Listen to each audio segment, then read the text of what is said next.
have had. And I think we're just really excited to support the next much larger group of Harlem Lacrosse student athletes to come through those readiness programs. And I wanted to go back to what you said in case people missed it, because the first time I read it, I skipped over it because I just kept assuming it was talking about high school, but it is a bigger issue than most of us want to realize, the graduation rate for middle school. You know, we talk about high school and the dropout rate within high school, but you're talking about middle school, and I think even more importantly is that when we talk about getting people ready for college, we talk about that starting when they're, sophomores in high school. And if they have a good foundation, whether it's previous teachers, coaches at home, that's an okay place to start with that. But when they don't, it really starts much sooner. And it is in the middle school, and I wouldn't have thought of that, and not in the terms of people asking kid, what college do you want to go to? And I want to touch on one of the things you do get into, which is social and emotional skills are the things that you're using, tell me if I'm misstating that, as part of creating that college-going culture in a middle school setting. Absolutely. And like you said, we think it's crucial that we're starting our programming, in sixth grade for a lot of these kids, sixth, seventh, and eighth for all of them. We think the foundations are, the most important part of really getting the kids ready for those long-term goals. And so the study halls we run, the relationships we're able to create, starting from the age 12 to 14. Are really just, it's like you said, it's building those foundations for when they get to high school, for when they start thinking about college and the preparations they need to make in order to achieve whatever goals that they set out for themselves. I think one of the more important things we do are those social emotional lesson plans that we work with in the middle school level, and that's something we're also continuing to build out. We always like to say we're a learning organization, and we're able and lucky enough to work with a lot of great organizations who have all these great lesson plans and are familiar with this kind of work. And we're building out our own curriculum as well, continuing to. We're not perfect, and we know that, but we definitely do believe that the middle school age level is a great place to start working with the kids to get them on the right track. Well, what are some examples? Maybe I don't know if you've done any or had any in particular, Charlotte, but what are some of these social and emotional skills in particular that you tend to hone in on? And again, we know you treat every kid as an individual, but what are some of the more common ones that you focus on to make sure that they do have a successful high school career, and if they choose to, college? So emotionally and socially, we really want the kids to take pride in their academics and in who they are.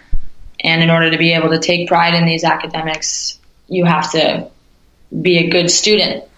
So starting with the sixth graders, when they come in and they become a part of the Harlem Lacrosse program, that is when we are able to begin to kind of influence them in, really making them feel great about themselves for getting a good grade. And something that I've seen throughout the year is, since we are in the school, we take pride in what our student athletes do. And it's a really great feeling when a kid is able to come to you and say, look at what I did, I got a good grade. And another part of that is what we do as their coaches.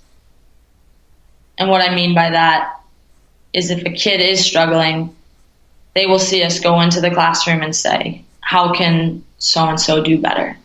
What can we do? And then after a while, when they see you doing this, suddenly it's not us going to the teachers saying, how is so-and-so doing? It's the student themselves going to the teacher and saying, what can I do better?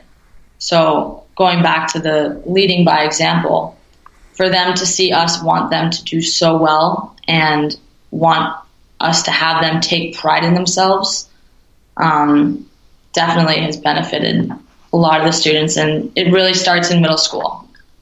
And I think just to add on that, Dave, with the culture and kind of confidence building we work on, we do a lot of team building and leadership type stuff that is in the social emotional realm. I mean, one of my favorite activities that we did with the kids last summer during a study hall was we dropped a bunch of marshmallows and sticks on a table. We put the kids into 4 teams, and we told them, hey, build work as a team and build the tallest structure you can in the next 20 minutes.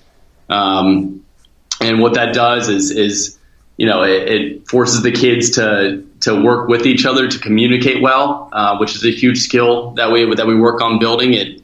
If the tower collapses, how are you going to react to that? How are you going to respond? Are you going to react in anger? Are you going to react in a negative way and stop adding value to your team? Or are you going to respond in a positive way? Pick up the sticks, get that structure back to where it was. Encourage your teammates, encourage your classmates. Just a lot of those different kind of I'm trying to find the right word. Those little marshmallow stick kind of team building activities. We've got a whole we got a whole kind of curriculum full of those, and we're still trying to learn more and figure out new ways we can engage the kids and really harp on a lot of those little skills, kind of intangibles that you can learn through a lot of the social emotional components we harp on. And for those team building exercises, is that something, I'm sure you can use it both ways, but do you use it as a way to build community or as a way to take advantage of the community that has developed at some point? And by that, let me give you a little example. In a lot of project manager training, and I'm going to again describe my day job here as a consultant, it's very popular to do 2 and 3 days. I'll call it almost a death march of becoming a leader, whether you like it or not. And they'll put in some team building exercises. But it is a group that, while it is very powerful and it does do a lot of good, it has tremendous limits in how many people it affects and how long it lasts, because we're all literally thrown together. Many may not be there by choice. It may be fear of being left behind. But in some cases, you can see where it does bring some people together. If you had been in the same office or department, you get a little bit closer. So how do you, why do you think the team building is so successful at that versus, and maybe you can see what I'm getting at, when you get to adults, sometimes it's just going through motions and it's not as sincere and effective. So with the middle schoolers, we really just strive to let them have fun. So when we do these, activities, we really are reminding them to have fun, to be positive, and we, as program directors and coaches, are having a blast while we do it. And if they do get frustrated, they're able to look to us and realize that this is all for fun. This is completely for fun. And something that I did a couple months ago was I paired up each of my kids, and I had one of them blindfolded and the other not blindfolded, and they had to walk through a little bit of an obstacle course, and they had to listen to their partner tell them what to do. And throughout the whole thing, they could see, they looked at me a few times when they would get frustrated because their partner may have messed up, but they could see that I just thought it was the best thing in the world, and I was having so much fun. And then once one of the girls saw me having fun, then all of a sudden they realized, this this is something that we should be having fun with. And then another girl was laughing, and then another girl, and pretty much by the end, everyone was completely having a blast and not even realizing, it was almost subconscious, that they were leading one of their teammates completely blindfolded through an obstacle course successfully. And it's kind of building that subconscious connection, but also relating it to having fun and a positivity and an optimistic outlook, because it is easy to get frustrated when you're doing an activity and you're not the best at it, or it's not exactly something that you want to do. But being in an environment where it's a positive thing and where the energy is high really makes that much of a difference. Yeah, and I'm going to thank you for letting me display my tagline, because that's exactly why I'm doing this. The show is called Making the Play. It's a sports term, but it's really about the bigger tagline for Complete 3, which is making work feel like play. That just because it's hard work, it doesn't have to sting. Just because you're sore and worn out, mentally or physically, doesn't mean it was a grind. And I really hate the phrase, no pain, no gain. I mean, you can have plenty of gain without pain, as in suffering. And it's tough when kids think that if they're not taking it so seriously, including their mistakes, they must not be taking it very seriously, versus you can laugh at every mistake, yet still have the focus to recover and do better. How long does it take some of these kids to realize it? I mean, you mentioned in one exercise they see your face. Is it that fast, or does it take some kids a little bit more longer to realize it's safe to not have to fear mistakes? So that really goes back to the kids knowing their coach. And by this point in time, they did know me, which is why I was comfortable with doing it.